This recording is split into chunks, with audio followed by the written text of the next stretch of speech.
Hey, what's up? And welcome to the Nate Tutas Show. Welcome back. Today, I've got a good friend, someone I would consider a mentor, and someone who had a major effect on my life. I'm sure we'll get into that story at some point here. But I've got a good friend of mine, Nick Raschella, on to join us to talk about affiliate marketing. So, what's up, Nick? Welcome to the show.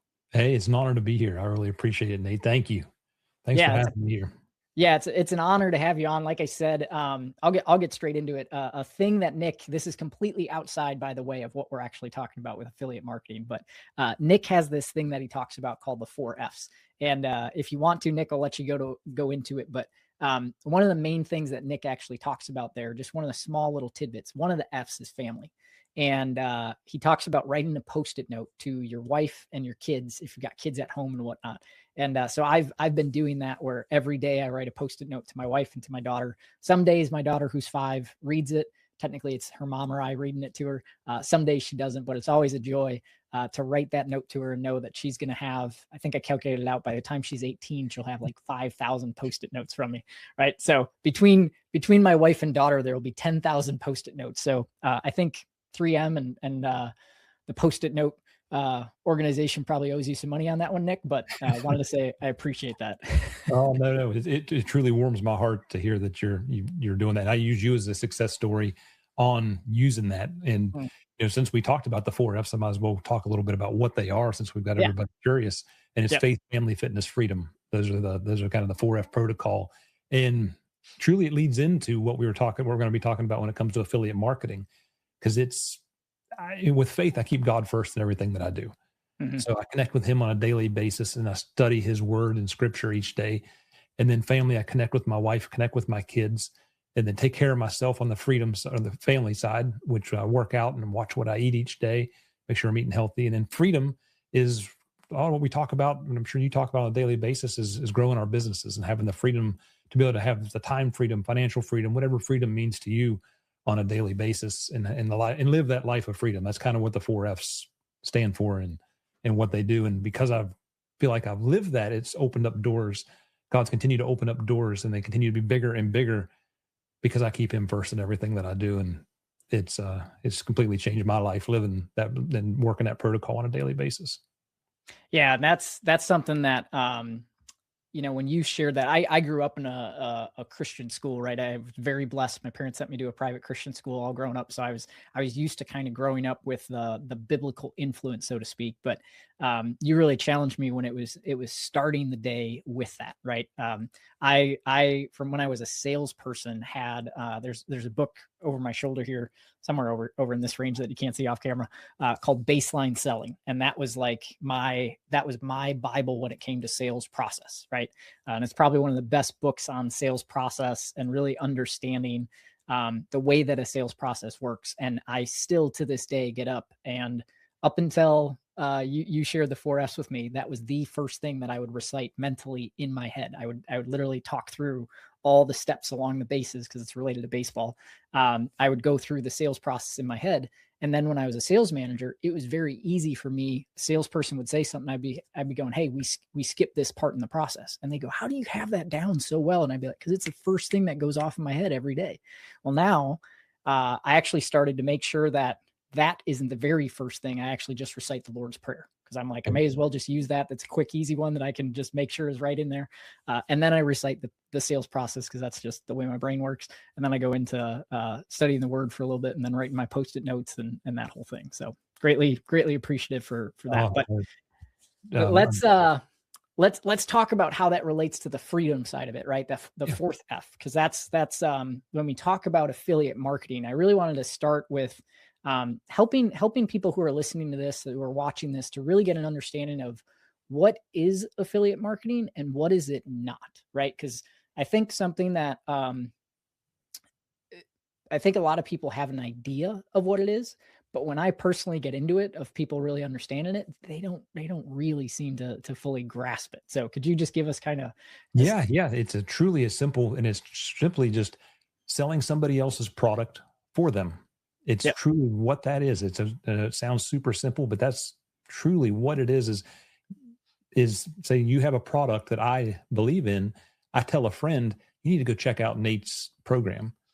Well, you've given me an affiliate link, which is customized to me, Mhm. and I send it to them. They buy it, and then whatever we agreed upon or whatever the terms of the affiliate agreement was, I get paid a commission off of that. So it's, oh, I guess another way we look at it is almost like subcontractor salespeople. It's your Mhm. affiliate army, your sales army that you're not paying for unless they bring sales to you. So Yep. it's truly, as an affiliate and having an affiliate program in your business, they're both just beautiful things.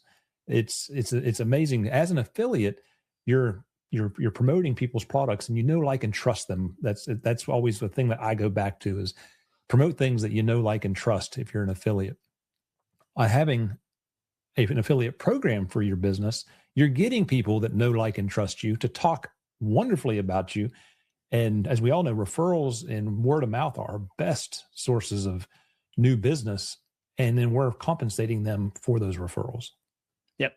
Yeah, so it's kind of like I always like to think of it as kind of like referrals on steroids, right? Like Yeah. referrals are kind of me going to you and being like, "Hey Nick, would you happen to know anybody that could use my product or service?" Right? And affiliate marketing is more you coming and saying, "Hey, I know people that would know it, right? And if we structure an agreement around it, then I can continuously actually put this out into the market and actually actively promote you, right? As to use the phrase that you said, become kind of your contracted salesperson to go out there and help you promote this in the market. Would that be fair? Yeah, that's another way of putting it. Yeah, it's super, super simple, super easy. Well, let me use those terms loosely. It is amazing to be able to do it, but it is a very simple plan to put into place that once, and truly, I've been asked before, when is a good time to have it? I believe that right from the beginning of your business, you could have an affiliate program put into place to have as a source for referrals to come into your business. You don't have to be a certain size to have an affiliate program. You can start right at the beginning to have this in place. And most of the softwares that we use on a daily basis to run our businesses have some sort of affiliate tracking built into them. Hmm. Yeah. So let's talk about that. Who is affiliate marketing? Who would you say is it right for, and who would you say it may not be the right fit yet? Right. We'll kind Yeah, of preface it yeah, that way. yeah. Affiliate marketing, and I'll put this in a couple of different ways. It's not. We want to make sure that it's not spammy. You ever heard the term like get a icky feeling from a used car salesman? Hmm. That's not what we want when we talk about affiliate marketing. We Yeah. want affiliate marketing to be something that we feel good about doing. So it's not about spamming people or going out and buying email lists just to blast and get people to click on links. That's not at all what it's about. And if that's kind of the mindset you have, you want to make sure that you just get that out of your mind and know that that is a way, but it's not the right way to Hmm. go about doing it and growing a business or becoming an affiliate to be able to promote somebody else. Um, Truly, it really is open to just about anybody. I don't think that there's a point, speaking of earlier, that if you've got a good quality product, it's not for you if you haven't dialed things in. You want to be able to have a proven product that sells, because it's not fair to the affiliate for them to want to waste their time or their resources to send you to a landing page that doesn't convert. So you want to make sure things are dialed in first. But Hmm. once that happens, I think it's game on. If you've got a converting sales page, VSL, whatever it is that you're using, I think if you've got that dialed in, it's game on when it comes to affiliates. You should definitely have one set up and ready to roll in. If you're not there yet, don't go to affiliates quite yet. Yeah, and that's kind of the point that I was thinking when it comes to who it's right for and who it's wrong for, right? Because a lot of people think they're just starting out and they're like, oh, a great way to get eyeballs to my audience is to put an offer out there and then to get affiliates to go and promote it. And it's like, yeah, that's great, but if you don't have that page dialed in, right? One, you're wasting the traffic that you're actually getting, right? And then two, you're wasting the affiliates time because they're going to put all that time and upfront effort to being that contracted salesperson for you, so to speak, right? They're Yep. going to drive that traffic and then it's not going to convert and it's going to kind of fall flat, right? And then neither party is really benefited because the affiliate's not getting paid for their effort and you're not reaping the reward of the actual affiliate driving that traffic. So it doesn't really do anybody a ton of good. So is there anybody that you would say, aside from not having their offer dialed in, because that's one component, is there anyone else or maybe even any type of product or type of event or anything like that that you would say affiliate marketing just is not right for, it's not a good fit, right? The only other thing that comes to my mind and this would be like online gambling. That's not really adult entertainment, those kind of things. I think that we need to stay away from affiliate programs for those, just because they're just not good on either side. But as far as if you have a business and you're getting customers, I think that's probably the other side of it, is you have some people that can attest to the quality of your product or your service. I think that is a big part of it, because you want to have something, once again, that converts, but you also want to make sure that you're delivering what you say you're going to deliver, because as an affiliate, they're kind of putting their reputation on the line for you as well. If I go to somebody and say, Nate is awesome, and then you don't deliver, then all of a sudden my credibility is not as good because I referred you and you didn't deliver. So you want to make sure that you're actually going to deliver.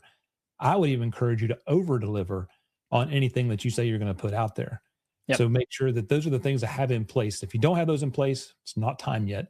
But if you have a converting sales page, if you have customers coming in now based upon your own efforts, then, and you're over delivering, then it's time. And I also, one thing I work with my clients is the low-hanging fruit when you're creating an affiliate program is your current customer base. That's who you go to first, because I use this term a lot: know, like, and trust. They already know you, they like you, and they trust you if you've done all these things we talked about before, if you over-delivered on your product. So why wouldn't they be willing to tell their friends about what an amazing experience they had with you when their friend comes to needing whatever service it is that you're offering? Yeah. And that's, so going back to the delivery component of it, I want to bring up a example of a friend of mine who it wasn't specifically with affiliates, but they got invited to be seen at a very large event, right? It was one of the big speakers out there. They did an event and they used them as one of their case studies. And I remember him saying to me that was both the best and worst thing that ever happened to his business. And he said it was the best thing because it gave us a ton of exposure, right? And he goes, but the worst thing was that people hit our page. We sold a ton. And he goes, but we didn't have the delivery systems on the back end to actually deliver. And he goes, so our quality that was really good with the smaller customer base that we had just completely fell off. And he goes, it was good for me as a business owner because I learned, hey, I wasn't quite ready for that volume. So I had to put different systems in place to be able to manage it and whatnot. But that was going to be the other thing I was going to say is, as you're scaling through affiliates, one, like anything, it's simple, but that doesn't mean that it's easy, right? It doesn't mean that you're going to turn on the affiliate offer, the affiliate program, and all of a sudden you're going to get flooded with 100 affiliates that are each sending you a couple thousand leads every day type thing, right? It's something that it builds up over time and it eventually increases. But that being said, you do get where you're going to get an increase in traffic. You're going to get an increase in conversions. And when that happens, to your point, you need to be able to deliver on the back end of whatever it is that you're actually offering. So making sure that the sales page is dialed in, making sure that the offer is dialed in, and then making sure that the delivery on the back end is designed to scale, right? That's the phrase that I would use, and that you have those systems in place to be able to make sure that you can scale with that delivery. So, no, I agree 100%. And the affiliate game is, we'll probably talk about this. It is the long game. This isn't something you just mentioned that you turn on today and then you get flooded with brand new sales. The affiliate game, you have to treat your affiliates as almost customers. You want to treat them as internal customers that you take great care of. And then you need to take care of your actual customers that are paying you as well. So you build this army over time. So it's something that you turn on now, and then in the future, it's going to continue to grow and compound. It's just the whole principle. If you water it, you can plant the seed, but you've got to continue to nurture it and water it and put it in good soil in order for it to grow to be able to withstand the storms. Yep. Yeah. Like with anything, right? I think we all like to think that there's a easy button somewhere, right? The old Staples commercial. Yep. But I personally, at least in my experience, I've not found that actually exists, right? Whether you're talking new offers, whether you're talking affiliates, whether you're talking systematizing things, like things are simple, they're not necessarily easy. And that's where I think a lot of people kind of expect, oh, I'm going to do affiliate marketing and it's going to just take off, right? Or I'm going to do paid ads and it's going to take off. But no matter which one you go with, they all take time to nurture, to cultivate, to turn into, something else on the back end. So. And just like ads and anything else, the affiliate game, sometimes you're experimenting, you're doing trials and you're adjusting, you're course correcting courses and figuring out, okay, this worked. this time, but maybe didn't work on the next offer. So you got constantly, you're going to be changing and tweaking your affiliate offers the same as you would if you're running ads or other ways to bring in traffic and revenue. Yep. So you just mentioned, well, I guess I kind of started by mentioning ads, but bringing ads into it. What would be some reasons that I would want to go with affiliate marketing versus ads if I've kind of got those two main channels that I can use? If I'm looking at saying, okay, my business is ready to scale, I've got an offer that's dialed in, the page is dialed in, I've got two options. I can either drive ad traffic to it, right? Pay to play, so to speak, or I can say I'll pay based off the sale. I'll pay on the back end and instead pay the affiliate. Yep. When does a business owner know which one is the right one necessarily to go with, and what would be some things that they should look out for on either one? Yeah. So I've yet to meet anybody that says, I love giving my money to Mark Zuckerberg. I don't know if you have, but I certainly have not talked to anybody that says, I absolutely love getting these bills and spending my money and on Facebook ads or meta ads. And so I do believe it's a two-part sequence that you could do. You can, if you've got the ads dialed in, keep going with the ads, but you can also have a parallel channel with affiliate marketing.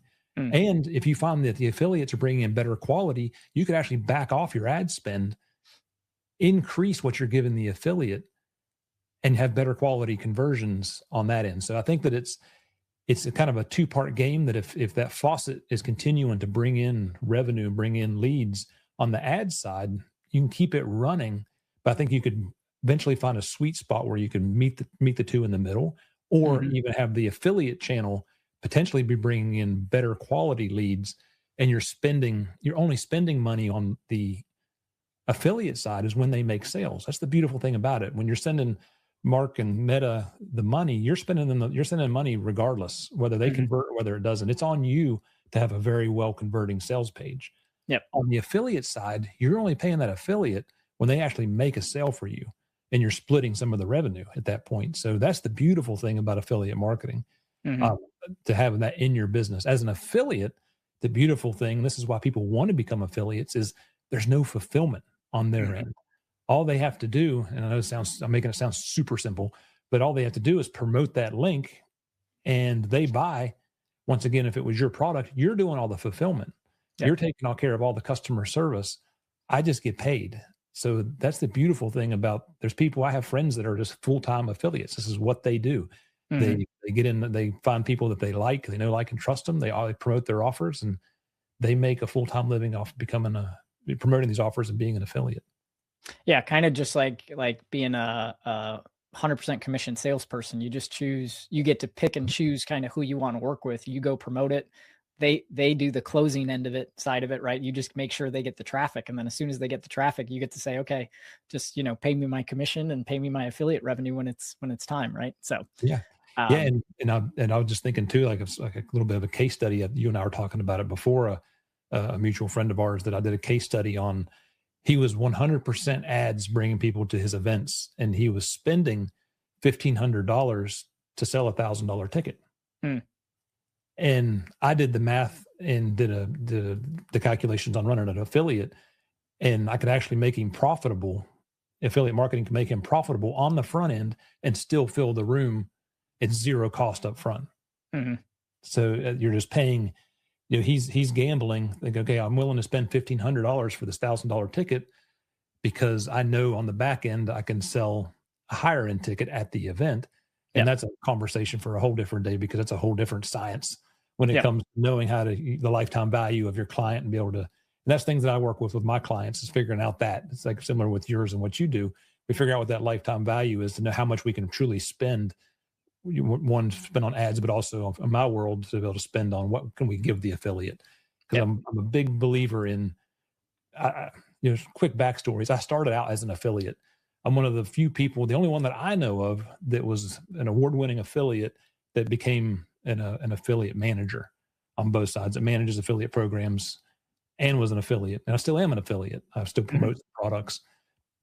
So I know what affiliates really want. It's more than just a payday. It's a lot that the affiliates are actually looking for. But it's getting those numbers dialed in. I think that's the thing, is making sure that what you can spend, because you'll get people to be like, I can't give that much away up front. But then we look at the lifetime value of the client.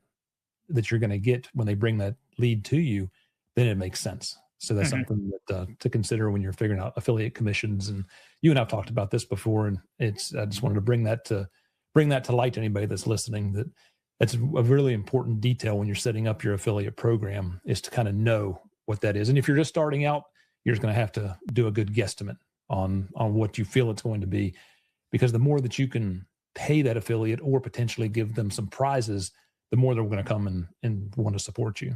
Yep. Yeah. And I mean, the other kind of flip side of that as well is if you have someone that's just starting out, we talked about kind of who it's right for, who it's wrong for. If you're someone who's just starting out and you only have one level to your offer, and there is no kind of back end that you figured out of what you're going to sell next to either upsell or to just even cross sell to another product, even if the pricing is the same, right? You kind of know what your lifetime value is if you're selling just one thing. So it's pretty easy to reverse that math, but to also know what that is, so you know what you can actually afford, right? Because that I think is where a lot of people don't realize as well, is when you do the paid advertising, because you don't know what's going to convert. You may know what your ad cost is, but you don't necessarily know what your acquisition cost is, because you don't know how many of those ads you're going to have to put out there to actually get, someone that actually comes through the system and actually makes a purchase, right? And that's where the math then starts going back and forth, and you're able to figure out what that is. But the other thing that I would point out there as well is you had mentioned having ads and having affiliate marketing and kind of being able to balance those things. One of the things I learned from Dan Kennedy is that the loneliest number in business is 1, right? So always, whether you're fully dependent on ads or you're fully dependent on affiliate marketing or whatever that is, being fully dependent on any one traffic source is just not a good strategy, right? So affiliate marketing, as great as it can be, it's one piece to a multifaceted puzzle of making sure that when you're looking at optimizing your business, right, you want to make sure that you have multiple channels, so that if for whatever reason ads drop off, you can tap into affiliates. If affiliates drop off, you can ramp up ads. Like you kind of figure out what that balance point is. And then the next point, you run the math and you figure out what's the most profitable and where do I really want to invest my dollars today, but still having those other systems at play so that you can balance them out if you ever need to. Yeah, you bringing this up, I just thought about, I just had a client I was on a call with yesterday. Their revenue's down 50% because of a Google algorithm change. It just, what do they call them? Google slaps. When these kind of things happen, and they got slapped hard. And so now they're really ramping up their affiliate side of the business and really going hard on getting the affiliates to promote, while they're figuring out how to get their things optimized for SEO to start working again. So that's why, to your point, it's important to have multiple channels. If they were 100% dependent on SEO to bring in the revenue, they'd be in a lot of trouble. Getting a 50% drop in Google revenue is a lot, but at least they already had an affiliate program in place to continue bringing in revenue, and they just need to ramp that up while they're figuring out the SEO thing. So that's just a real life example that came to me yesterday when I had a client call. Yeah. And that's, I run into that all the time when I'm doing what we refer to as profit mapping, where we're literally mapping how a customer runs traffic into a page and then, drives revenue through that page, right? Upsells, downsells, all that kind of stuff. And one of the biggest things when I'll first start working with customers is we'll look at it and we'll be like, okay, you've got one traffic source. And I don't care what the source is. It can be affiliate marketing. It can be social media, like organic social media. It can be paid advertising. It could be Google, SEO, whatever. But anytime I come across a customer that has just the one, I always get a little nervous, and I always bring that topic up to them of just saying, hey, like, what's your plan to start kind of, Dean Graziosi would say, wagon wheel this out. So you've got kind of a wagon wheel of marketing that's bringing leads, because the fact of the matter is any one of these can drop off at any point. And you're never going to have a perfect balance. You never necessarily want to have a perfect balance just due to profitability, but you always want to have at least 2 or 3 different options that you can go back and forth on. Because to your point, if you've got to deal with a Google slap and that affiliate marketing program is not in place, and you're literally scrambling to try to get it in place, now you've got to go find the affiliates. Now you got to get them promoting. Like, there's such a time delay, right? That by the time it happens, you may already be underwater, right? So, to me, granted, it's because I'm in this world, but having an affiliate program to me is absolute no brainer. for the little bit of effort that it takes to get it set up in your business and then checking to make sure everything's working properly, it's because you're only paying on on results. Yep. That's the beautiful part about it. So if you have that in place, that's one more, even if you just had that and ads, if you had those two, if one's not performing well, you have 2 lanes of traffic or two lanes of sources of revenue coming in. So I think that it's an absolute no-brainer to have an affiliate program set up and ready to rock in your business to go. Yeah. Yeah. And that brings us kind of to a good kind of final question as well for our time today is we've got one of our attraction sprints coming up, right? So all about client attraction and how do we actually attract the right clients to our business. So this month coming up here, you're going to be joining us to talk to us specifically about affiliate marketing. And for clarity, we're not necessarily talking about how someone can go and become an affiliate like you did right at the beginning, right? We're talking about business owners that want to use affiliate marketing to bring more leads, bring more traffic to their actual offers. So what can people expect to learn from you as they go into this client attraction sprint? Yeah, I'm really excited about it just because like I mentioned multiple times, it's a no-brainer to you need to have this. So my goal when this sprint is when you leave this sprint, you'll have a complete understanding of exactly how to set this up in your business. There's a lot of different things. There's going to be a higher level view, but I'm going to show you what you need, give you the tools and what you need to be able to do to have this set up and running in your business and the metrics that you need to be measuring to make sure that it's successful and working for you. So if you attend the sprint, you will leave with a knowledge of knowing exactly how to get this set up in your business, how you know it's working, and how to treat your affiliates to where they're going to want to refer you time and time again. Yep. Yeah. And that is so incredibly essential when it comes down to it, because as I've been able to see, Nick has managed some of the biggest, he's being very humble in the sense that he hasn't dropped some of the names of who specifically he's worked with in the affiliate marketing field. When Nick says that he went from being a top affiliate, he's literally has been a top affiliate for Dean Graziosi and for some of the other big names, Tony Robbins, some of the other big names that are out there. And he's also gone on to manage some of those programs. So Nick, I just I'll put that feather in your cap because I know you're too humble to mention it yourself. But it's been quite an honor and it's a lot of fun. And I've been blessed to be able to see what works. So I'm excited to be able to share that with everybody that's able to attend the sprint. That I can see from some of the smaller programs to some of the biggest launches in the world I've been blessed to be part of. And I'm excited to share this with everyone. Yep. Yeah. And you and I actually met, full transparency, you and I actually met because we're both in a mastermind together. But the way you got that mastermind was actually being a top affiliate for Dean Graziosi and Tony Robbins for one of their launches. So, so that all goes to play when Nick was talking about, there's different things that affiliates want from these different programs. Sometimes some of those things are experiences and some of those things are access and proximity in rooms and whatnot. So with that, hopefully if you guys got some value from our conversation today, be sure to join Nick and I starting March 2nd. It's going to be that first week of this coming March. So March 2nd through the 6th. And then we're going to have a bonus day on the 7th. And we got something pretty special planned for that bonus day. But be sure to join us for the client. You don't want to drop the surprise yet, Nate? I think it's pretty cool.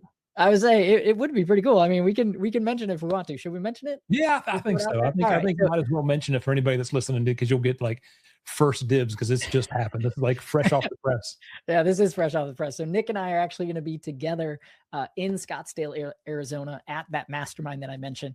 And we're gonna do what we can to make sure that we are actually going to be live in the actual studio there at Mastermind. So the same studio that Dean Graziosi and Tony Robbins use when they do their launches, we're going to do our bonus day on March 7th with you live from that studio. So we're looking forward to that. And so, yeah, for all of you who haven't joined, there's going to be a link somewhere around here. Depending on which platform it's on, it's going to be somewhere around. But be sure to click the link, join us for that client attraction sprint, and we'll look forward to seeing you there on March 2nd. So thank you very much, everybody. And thank you all.